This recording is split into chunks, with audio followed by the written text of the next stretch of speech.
Catherine Tricou, praticienne diplômée en yoga adapté. Ravie de vous retrouver pour vous présenter plus avant la pratique, les bienfaits et indications de la thérapie complémentaire par le yoga adapté. Comme nous l'avons évoqué dans la précédente vidéo, cette pratique holistique à visée tant préventive que curative s'adresse à tous, indépendamment de l'âge et de la condition. Aujourd'hui, nous allons privilégier une approche physiologique occidentale pour appréhender comment la yoga-thérapie peut contribuer à notre santé, cet état d'équilibre subtil et relatif que l'OMS définit comme un état de complet bien-être physique, social et mental qui ne consiste pas seulement à l'absence de maladie ou d'infirmité.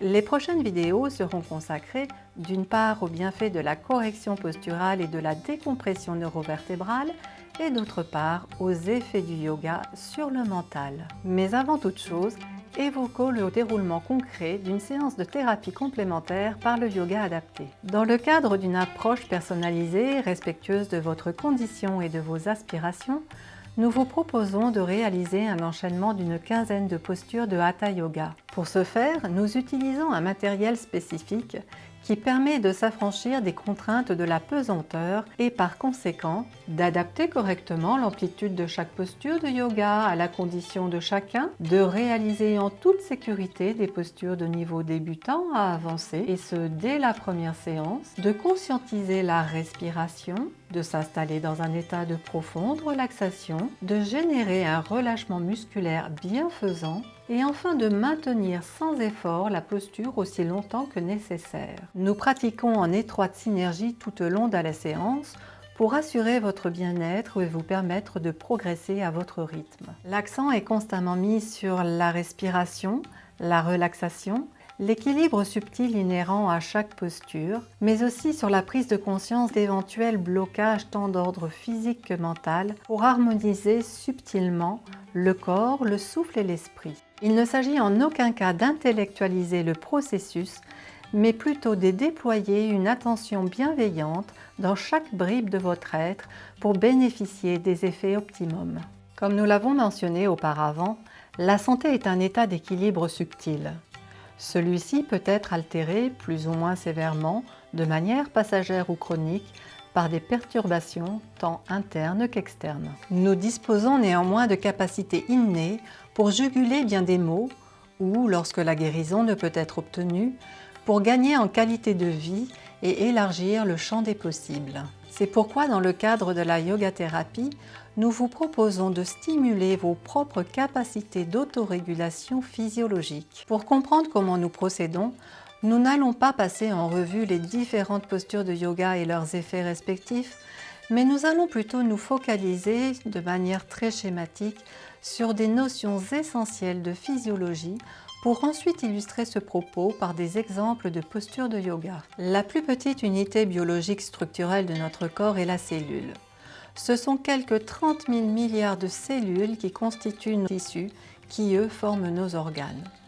Nos organes, quant à eux, sont organisés en 10 grands systèmes interdépendants qui assurent l'ensemble des activités indispensables au bon fonctionnement de notre organisme. Notre état de santé dépend donc entre autres d'un bon métabolisme cellulaire, ce qui nécessite notamment l'approvisionnement en matières premières, oxygène, nutriments et eau, le rejet de ces déchets, toxines et de dioxyde de carbone, le maintien d'un milieu favorable, c'est-à-dire l'homéostasie. Le métabolisme cellulaire met ainsi à contribution les grands systèmes suivants. Le système respiratoire, qui assure l'apport d'oxygène. La respiration fait en outre intervenir les systèmes musculaires et squelettiques, comme nous allons le voir. Notons que l'oxygène joue un rôle prépondérant. Insuffisamment oxygéné, une cellule peut mourir et libérer des toxines. Le système digestif qui assure l'apport en nutriments et en eau. Le système cardiovasculaire qui gère le transport du dioxygène et des nutriments vers l'ensemble des cellules par le biais du sang artériel.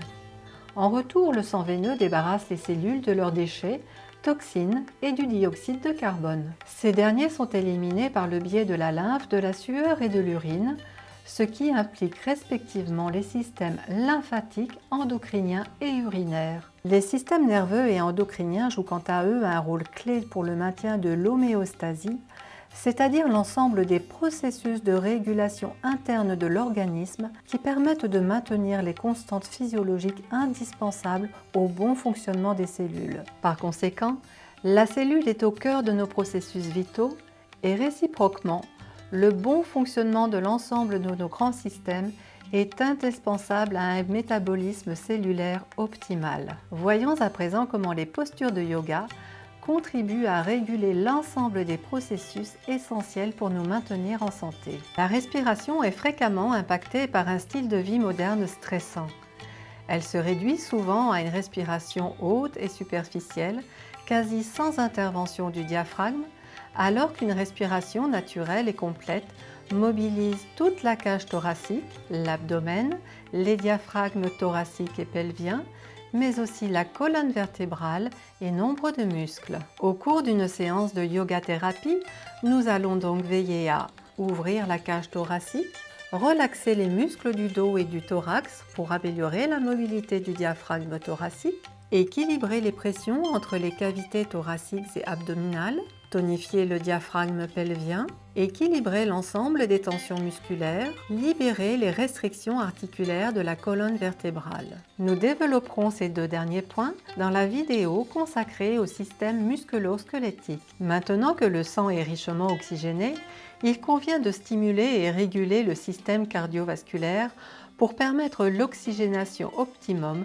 de l'ensemble des cellules ainsi que l'évacuation de leurs toxines, déchets et du dioxyde de carbone. Pour ce faire, nous allons d'une part stimuler la circulation sanguine dans tout le corps, notamment par la pratique de postures inversées. Ces postures permettent en outre d'activer le système lymphatique et par conséquent la réponse immunitaire ainsi que l'élimination des déchets et toxines. Nous allons d'autre part favoriser un apport sanguin de manière ciblée pour stimuler spécifiquement différents organes et systèmes. Nous allons littéralement baigner les organes dans le sang pendant quelques minutes et ce tout particulièrement les organes vitaux, c'est-à-dire le cerveau, le cœur, les poumons, le foie et le pancréas, les reins. Par ailleurs, Shirsasana, considérée comme la reine des asanas, permet de stimuler tout particulièrement le système nerveux, très vulnérable face à l'hypoxie, ainsi que le système endocrinien. Comme nous l'avons vu auparavant, ces deux systèmes sont essentiels au maintien primordial de l'homéostasie. En effet, un déséquilibre de celle-ci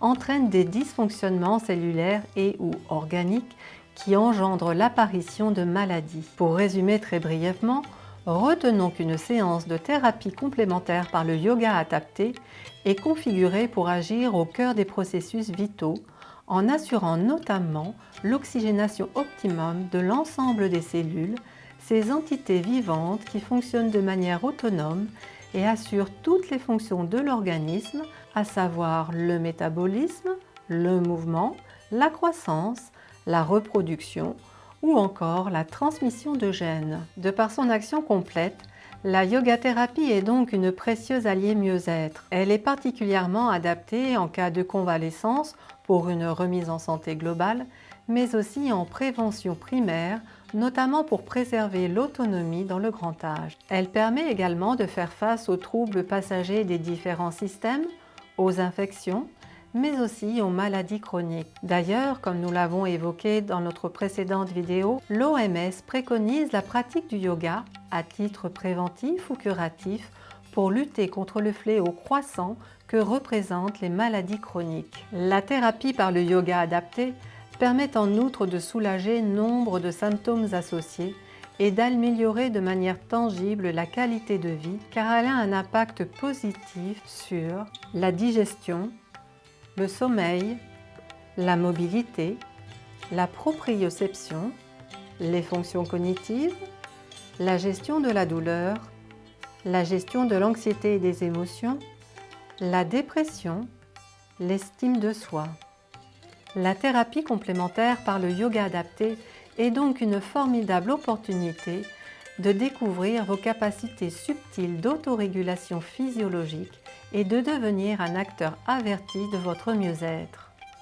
Je vous remercie pour votre attention et j'espère vous avoir convaincu au moins d'une chose.